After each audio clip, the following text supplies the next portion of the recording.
네. 서울시장 출마 결심하신 걸로 알려져 있습니다. 더불어민주당 박홍근 의원 모시고 다양한 정치 현안 여쭤보도록 하겠습니다. 어서 오십시오. 네, 반갑습니다. 거의 가는 날이 장날인 셈인 상황이 됐습니다. 원래 서울시장 얘기를 해보려고 했는데 네. 현안이 너무 많아서 하나하나 좀 여쭤보도록 하겠습니다. 어제 깜짝 인선 발표가 있었어요. 네. 국민의힘 3선의 이해훈 전 의원을 이재명 정부의 첫 예산처 장관에 지명했습니다. 어떻게 보십니까? 제가 국정기획위원회에서 2달 동안 일하면서 한 일 중에 하나가 정부주의 개편안을 마련하고 대통령께 보고 드렸던 것이거든요.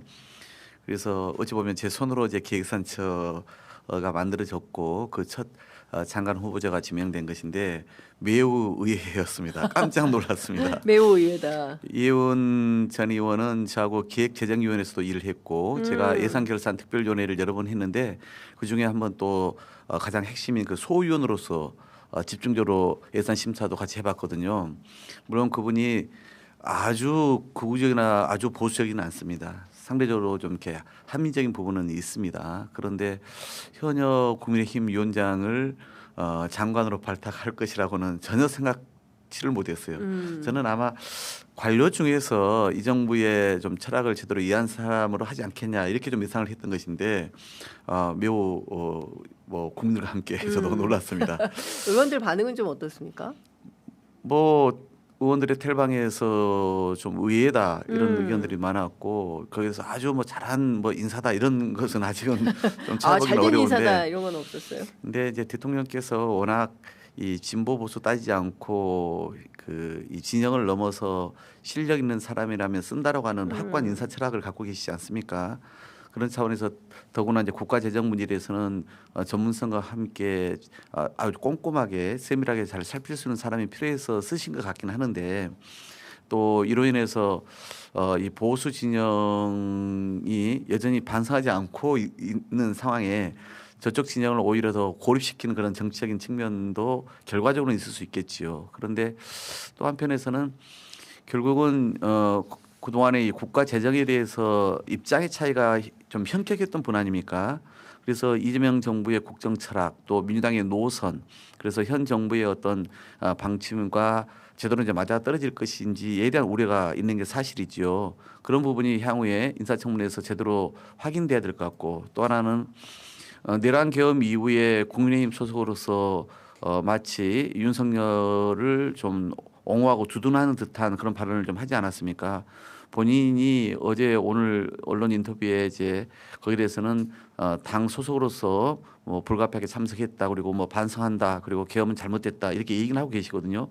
그런 부분이 인사청문회를 준비하는 과정에서 정말 진정성 있게 진심으로 우리 국민들과 또 민주당 당원들에게 전달돼야 될 것이다. 왜냐하면 이 정부가 빛의 혁명으로 우리 주권자가 만든 정부 아닙니까? 거기에 반한 언행을 했다라면 거기에 대해서 제대로 반성하는 모습을 보여줘야 그래야 국민으로서 일을 권한을 위임할 수 있지 않겠습니까? 네. 자, 저희 취재 편의점에서 오늘 라이브 포를 준비하고 있습니다. 네. 제가 이거는 뭐 좀 나중에 설명을 좀 드리도록 하고요. 진보당 같은 경우에는요. 광장에 대한 배신이다. 철회해야 된다. 이제 이런 주장을 하고 있습니다. 어떻게 생각하십니까? 좀 전에 말씀드린 것처럼 대통령께서 또는 청와대에서 그런 스크린 없이 임명했을 거라 보지는 않습니다. 아마 본인의 의사도 분명 확인을 했을 테고 또 거기에 대한 입장도 물어보지 않았겠습니까? 네네.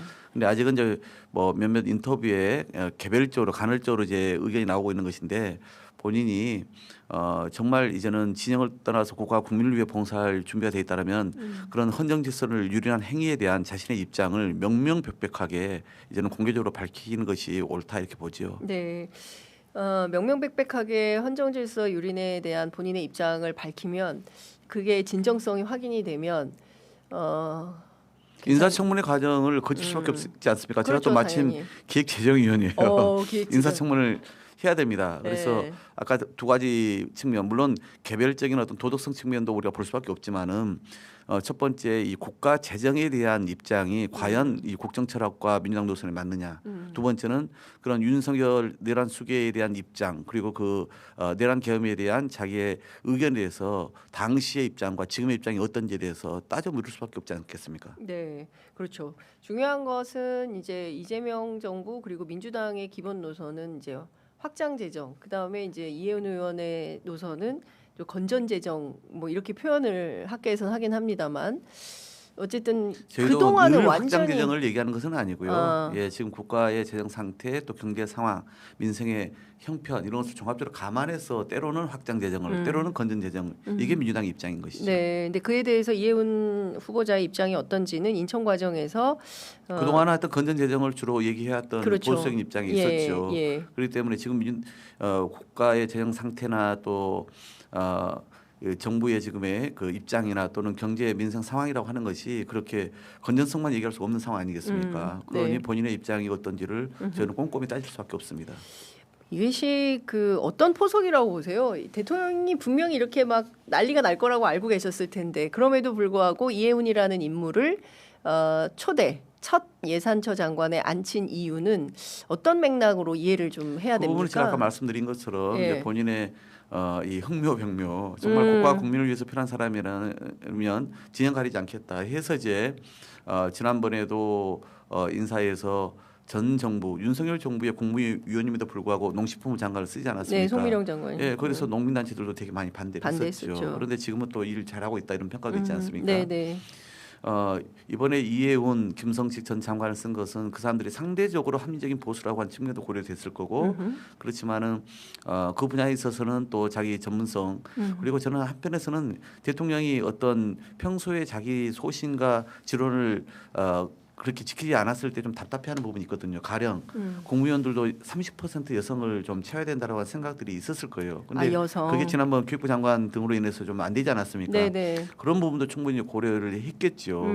그리고 아까 말씀드린 이런 보수적이지만 합리적인 인사를 써서 국민의힘이 지금 너무 극으로 치닫고 있기 때문에 네. 대통령께서 본인 스스로가 선거 때 민주당은 중도 보수 정당이다 이렇게 얘기를 하셨잖아요. 맞아요. 그러니까 운동장을 넓게 쓸 수밖에 없다 지금. 그러면 거기에 해당되는 사람이라면 우리가 그 발탁해서 제대로 성과를 보여주면 되지 않겠냐. 그로 인해서 결과적인 정치 지형에 있어서 국민의힘이나 이렇게 반성하지 않는 극우 세력이 더 이 그 협소해지는 그런 어떤 전략적인 측면도 고려할 수 있겠다 이렇게 보진 않았겠습니까? 네, 김성태 전 의원 같은 경우 원내대표 했었죠.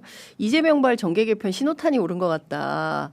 좀 좌우 진영 논리에 좀 그 치우치지 말고 누가 됐든 뭐 좀 제대로 실용적으로 정치를 좀 해보자. 뭐 이런 차원 아니겠냐라는 해석도 나오는데 그건 어떻게 보세요? 뭐 김성태 전 원내대표나 또는 시사평론가 중에 일부가 그렇게 말씀하신 분들이 있는 것 같은데 이재명 대통령을 그렇게 높게 평가해 주는 것은 고맙습니다만 아, 예. 근데 저는 그 정도까지 크게 생각하고 무슨 정계 개편이다 정치 지형이 이로 인해서 크게 뭐 변동할 거다 이렇게 생각하지는 않습니다. 네. 오히려 그렇게 생각한다면은 향후에 지방선거 이후에 만약에 국민의힘이 대패했음에도 불구하고 그래서 지난 대선에 이어 이번에 또 정치적인 심판을 받았음에도 불구하고 반성하지 않고 구종 목소리만 대변한다면 그때는 유권자에 의한 정치 지형의 개편이 불가피할 것이고 대통령도 그것은 그때는 아마도 개헌 문제라든가 또는 이런 정치 지형을 좀 더 확장적이고 안정적으로 구축하는 데 관심을 가질 수밖에 없겠죠. 그런데 네. 이번에 인사를 가지고 그 정도까지 나가는 것은 너무 섣부른 성급한 그런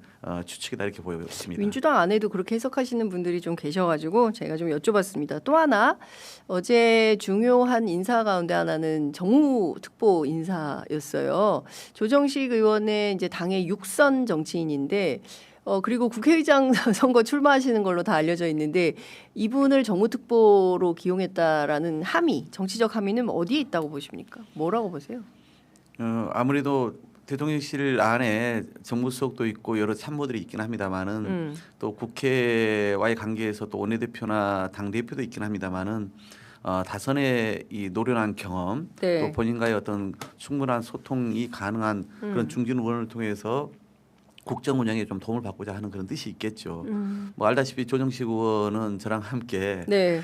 지난 20대 대통령 선거 때 일찌감치 이재명 도지사를 대통령 후보로 공개 지선언하고 캠프를 짜서 제가 비서실장 본인이 네. 그때 집행 총괄을 맡았죠. 네. 그 이후에도 알다시피 5세임에도 불구하고 사무총장을 맡아서 그래서 여러 가지 비판을 감내하면서 지난 총선을 또 승리로 이끌어내지 않았습니까? 네. 그런 과정에서 대통령과의 신뢰관계가 충분히 형성됐다라고 보여지고 본인이 이제 도지사 나올까 저는 그렇게 예상을 했더니 네. 이제는 의장으로 그냥 방향을 정하고 열심히 뛰고 계시다는 말씀을 들었습니다. 네.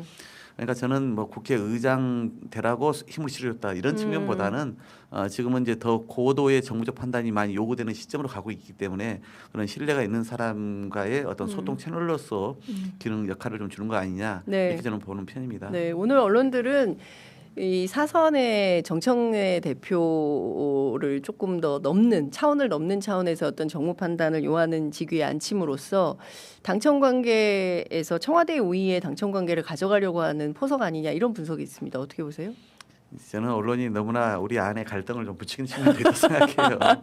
그러니까 예를 들어서 밥을 할 때 농부처럼 이 쌀을 재배한 사람도 있어야 되는 것이고 물을 길러 와야 되는 사람도 있는 거고 불을 떼야 되는 사람도 있는 것이고 실제 밥이 제대로 이렇게 익는지 확인하는 사람도 필요한 거 아니겠습니까? 네. 다양한 역할 분담이 필요한 것이지 한 일만 다 똑같이 하면 어떻게 하겠습니까? 네. 이제 그런 점에서 그런 신뢰관계 그다음에 이 여러 가지 충분한 경륜 이런 것들이 고려되면서 그런 정무특보로서의 기능을 주지 않았나 싶고 이한주 전 민주연구원장 네. 저랑 함께 국정기획위원장으로 일했던 그 분도 이번에 정책특보로 임명하지 않았습니까? 네. 저도 그 이야기를 그 전부터 좀 들었습니다. 대통령실에서 그렇게 좀 임명할 예정이라고. 그건 그분이 그동안 대통령하고 오랜 시간 동안 정책 문제를 중심으로 해서의 어떤 동지적인 깊은 신뢰가 형성되어 있었고 네. 그래서 이재명 정부 5개년 계획을 저랑 함께 짰던 거 아니겠습니까? 그런데 현재 경인사 경제인문사회연구회 이사장인데 불구하고 또 정책투보 역할을 주잖아요. 네. 그러니까 그것은 본인의 오랜 인연 속에서 적재적소에 필요한 사람을 써서 네. 다양한 이야기를 듣겠다는 거 아니겠습니까? 제가 대통령의 특성을 어떤 저랑 가까운 친구이면서 네. 또 대통령보다 가까운 그런 그 의원입니다. 이분이 네. 세 가지로 분석을 하더라고요. 어떤 분석? 첫 번째는 결핍이다. 자기의 부족함을 잘 채워준 사람을 선호한다. 아. 두 번째는 가까운 사람들 안에서도 경쟁을 하기를 원한다. 저는 경쟁. 이번 서울시장 선거도 대통령께서 예. 몇 사람을 염두에 두고 있다 생각하는데 제 판단입니다. 네. 그래서 그 안에 서로 라운드 안에서 운동장 안에서 뛰어들어서 좀 경쟁해봐라. 그래서 올라오기를 원하는 부분이 있다 생각합니다. 네. 세 번째가 제가 드리고 싶은 말씀인데 보온 의리가 있습니다. 그래서 자기를 도와줬던 분에 대해서는 어떤 식으로건 나중에 그래서 챙깁니다. 그러니까 저는 그런 점에서 이번에 우리 뭐 이한주 정책특보건 또는 조정식 정무특보도 그런 차원의 일환일 것이다 이렇게 보고 있지요. 아, 이재명 인사의 3대 원칙. 네, 저는 그렇게 사람이랑 관리 입장을 예, 그렇게 저는 곁에서 오랫동안 지켜보면서 네네. 저 또한 거기에 공감하고 있거든요. 그렇군요. 그러면 뭐 일각에서는 그런 얘기도 있죠. 아니 의장 선거 출마하시는 분을 이렇게 하면 좀 너무 세게 도와주시는 거 아니냐라는 반대에 계신 분들 출마자들 정원호 성동구청장의 경우에 빗대서 좀 분석하시는 분들도 있으시더라고요. 네. 아니 그러니까 정원호 구청장 문제만 해도 제가 예. 그날 저녁에 대통령실하고도 통화를 해봤고 네. 그 이후에도 여러 번 확인했습니다만은 정원호 구청장만 띄워주겠다는 생각이 추호도 아니라는 거 아니겠습니까? 그건 분명한 사실이고 그러니까 경쟁. 정원호 구청장도 구청장으로서는 일을 잘하는데 네. 좀 인지도가 약하니 한번 마침 좋은 기사 있으니 이걸 알려주겠다라고 하는 마음이었을 거고 이렇게 네. 이제 좀 파급이 클 줄은 몰랐겠죠. 그런 것처럼 정원호 구청장도 띄워주는 것처럼 저는 시장 선거에 대해서는 그렇게 이제 좀 받아들였는데 네. 이번에 뭐 의장 선거 매우 중요하긴 하죠. 그런데 지금 세 분이 이제 뛰고 있다는 거 아니겠습니까? 네. 박지원 의원님 또 김태년 김태년 의원님 의원님. 그리고 조정식 의원님 예. 세 분이 뛰고 있는데 서로의 장단점이 있는 것이고 최종적으로는 의원들의 판단이고 그리고 거기에 20%의 우리 권리당원들의 직접 투표가 예. 포함되지 않습니까? 예. 저는 대통령이 의장 선거를 염두에 두고 이렇게 했을 거라고만 생각하지는 않습니다. 아까 말씀드린 것처럼 이제 대선까지 참 고생을 많이 하셨어요. 그러니 지금은 그런 사람, 특히 이제 본인이 이제는 집권에 이제 그 6개월을 지나서 이제 1년을 이제 치달아가는 과정에 네. 아무래도 국회와 당 안에서 그런 경험도 많고 네트워크도 넓은 분이 수시로 자기에 대해서 그런 좀 생생한 주변의 여론이나 분위기를 전달해 주는 것들 많이 필요하지 않겠습니까? 네. 그 대통령의 필요로 인해서 그런 역할을 쓰는 준 거다. 것이다. 이렇게 저는 보고 알겠습니다. 싶습니다. 역시 그 사선의 달변 국회의원들 다르십니다. 자, 이것 좀 여쭤볼게요. 오늘 뭐 거의 그냥 여쭤볼 게 너무 많은데 저희가 아침부터 라이브 폴 하고 있는데요. 무려 2,000분께서 참여를 해서 김병기 원내대표의 거취에 대한 입장 판단 좀 물어보고 있어요. 근데 압도적으로 사퇴해야 된다 하는 여론이 많은데요. 사퇴해야 된다가 94, 사퇴하면 안 된다가 6%로 나왔습니다. 어떻게 보십니까? 김병기 원내대표 지난주부터 계속 이어지고 있고 당대표도 상당히 심각하게 보고 있다라고 하는데 계속 업무는 수행하겠다라는 입장이 나오고 있어요. 김병기 원내대표 문제를 당내에서 또 어떻게 보십니까? 의원님께서는? 전직 원내대표로서 사실 현직 원내대표의 거취에 대해서 언급하는 것 자체가 매우 조심스럽고 신중할 수밖에 없습니다. 네. 지난 주말 거치면서 저도 이제 서울 전역을 다니면서 많은 시민들을 만나고 있고 특히 당원들을 좀 뵙고 있는데 많은 우려의 말씀을 주고 계시고 조금 전에 보여주는 그런 여론과 같은 흐름이 충분히 감지되고 있습니다. 그래서 당대표께서 좀 지켜보겠다 이렇게 말씀을 하신 거고 본인도 내일쯤 자기 입장을 밝힌다고 하지 않습니까? 그래서 저희들도 의원들도 원내대표께서 어떤 입장을 내실지를 저희도 좀 예의주시하고 있는 상황이지요. 그런데 사실 지난주부터 이게 굉장히 문제가 많이 됐고 오늘 또 새로운 사실들이 추가로 폭로가 되고 있는데 오늘 한겨레 신문이 보도한 내용은 920호 김병기 의원의 이제 의원회관 호수인데요. 여기에 이제 김병기 원내대표의 부인을 포함한 동작구 구의원들, 보좌진들 다 포함된 것에서 보고를 부인에게 하는 뭐 그런 캡처가 쭉 확인이 됐습니다. 이런 정치가 왕왕 있습니까? 부인에게 보고하는? 그러니까 국회의원의 배우자, 그게 부인이건 남편이건 네. 이런 분들이 국회의원을 대신해서 행사에 참석을 하는 경우는 있죠. 그렇기 때문에 그런 일정을 보좌진이나 또는 그 지역의 시의원들하고 공유하는 그런 네. 정도는 뭐 다반사로 이루어질 겁니다. 네. 그런데 이제 실제 업무와 관련해서 보고하고 상의하고 지시를 받고 이런 것은 저는 이제 좀 보통의 일은 아니다, 상식적이지는 않다 이런 말씀 드릴 수밖에 없고요. 그 상식적이지 않다. 예, 사실관계는 한번 좀 확인을 할 필요가 있겠습니다. 저는 무엇보다 이제 우리 이재명 정부가 이 국민에 의해서 만들어졌고 네. 그래서 이제 정말 어려운 상황에서도 외교안보와 민생경제를 중심으로 해서 이제는 정상화시키고 있고 그리고 이제 정치 행정 분야도 바로잡아가는 과정이기 때문에 오히려 이것을 안정적으로 뒷받침하는 게 집권당의 민주당 여당이어야 되지 않겠습니까? 네. 이런 상황에서 이런 소속 의원들 특히 원내대표의 일로 여러 가지 논란이 일어나는 것은 바람직하지는 않습니다. 여기에 대해서 국민들께서 매우 걱정과 또 우려를 갖고 계신 거 저희 의원들도 충분히 알고 있는 상황이기 때문에 아마 지난 주말 또 오늘 거치면서 그런 여론과 또 의원들의 어떤 그런 이 입장을 우리 김병기 원내대표도 충분히 아마 파악하시고 또 숙고하고 계시지 않을까 싶습니다. 내일 사퇴하시겠습니까?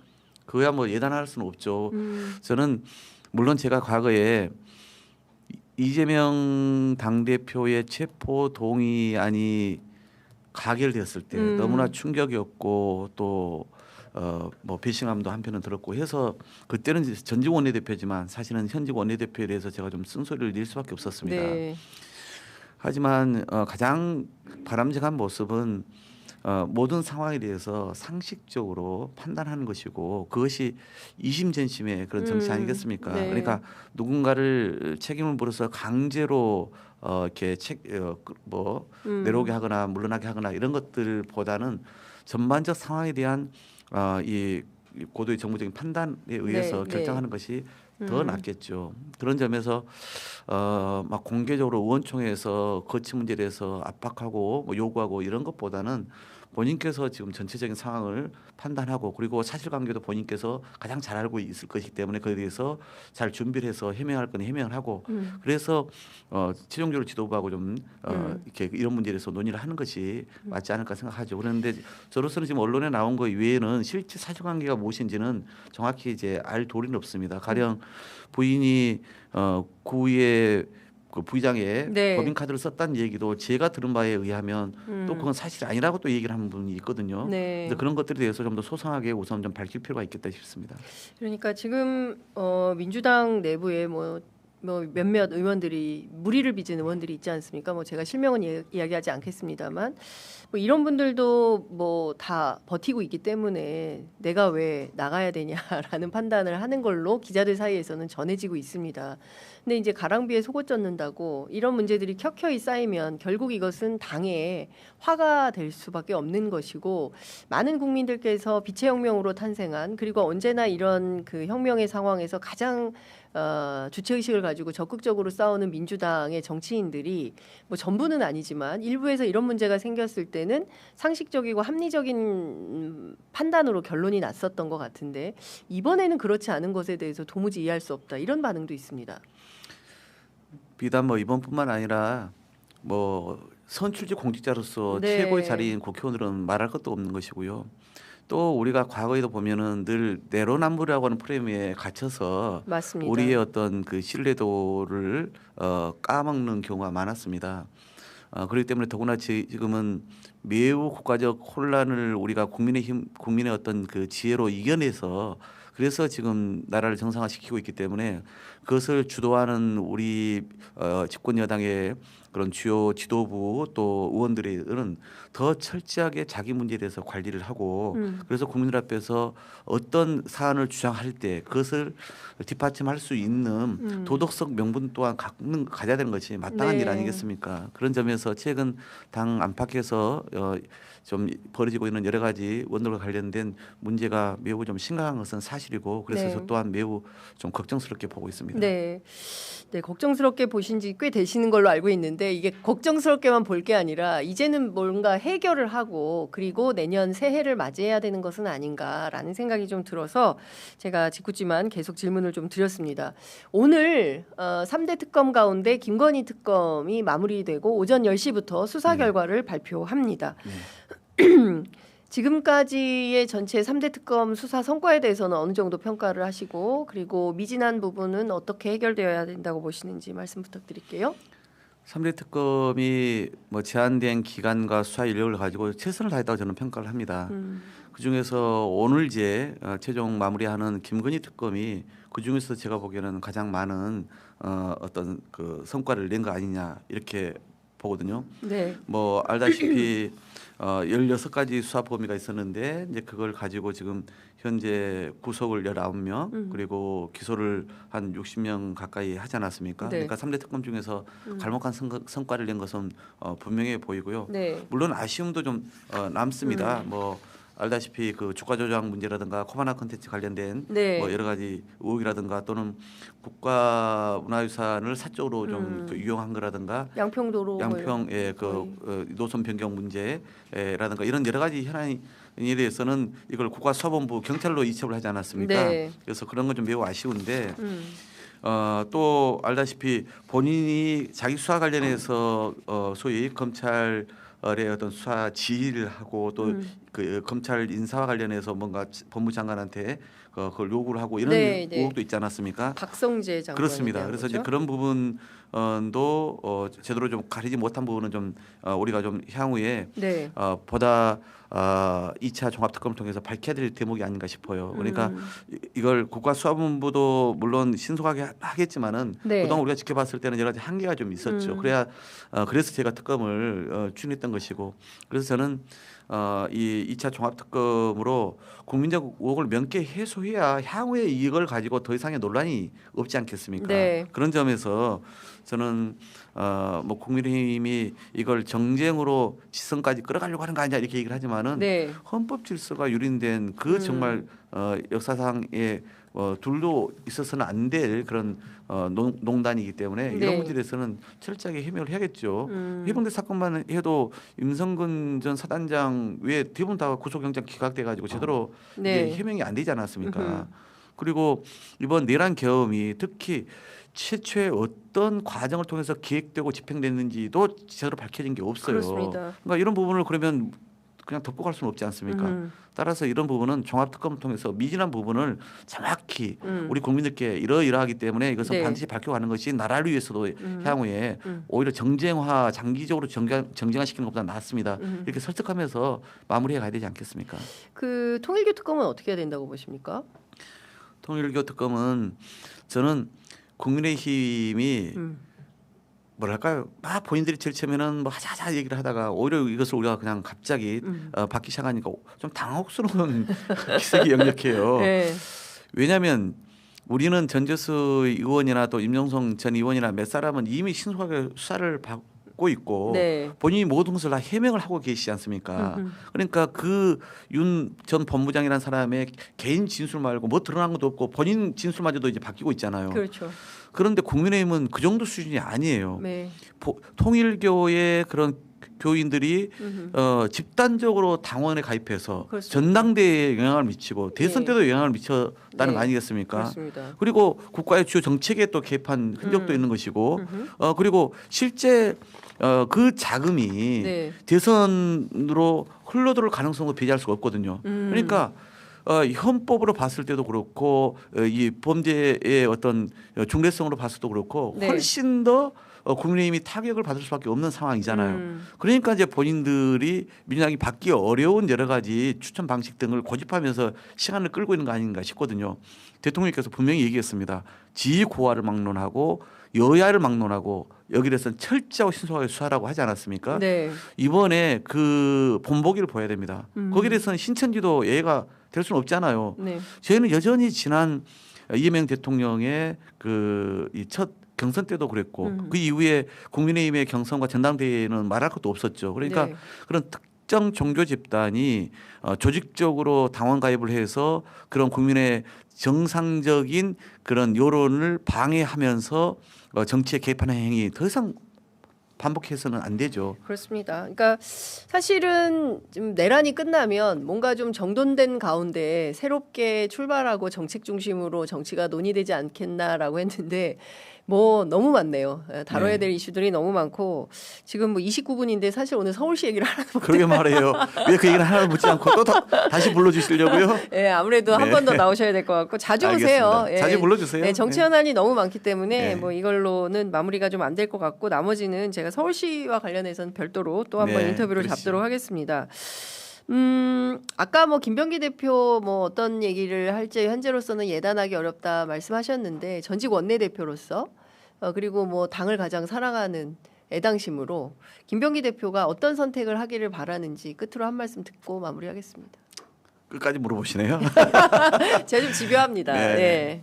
저는 이재명 정부의 성공을 위해서 우리가 모든 힘을 다 바치한다. 여기 대해서는 민주당의 의원 그 누구도 부정을 못할 겁니다. 또한 민주당이 집권 여당으로서 국민적 신뢰를 더 단단히 받아가야 한다는 것에 대해서도 그 누구도 거기에 이의를 제기하지 못할 것입니다. 김병기 원내대표도 그 마음은 똑같을 거라 저는 확신합니다. 그런 어떤 전제하에 본인을 둘러싼 지금 여러 가지 의혹과 문제 제기를 해서 해명할 건 제대로 해명을 하되 국민 여론이 어디에 있는지 그리고 그 해명이 실제 통할지 안 할지에 대해서 본인이 판단하실 거라고 봅니다. 그런 것을 종합적으로 놓고 본인이 내일 우리 국민과 당원들께 말씀을 들어주시면 좋겠다 생각을 합니다. 알겠습니다. 오늘 말씀은 여기까지 듣겠습니다. 고맙습니다. 네, 고맙습니다.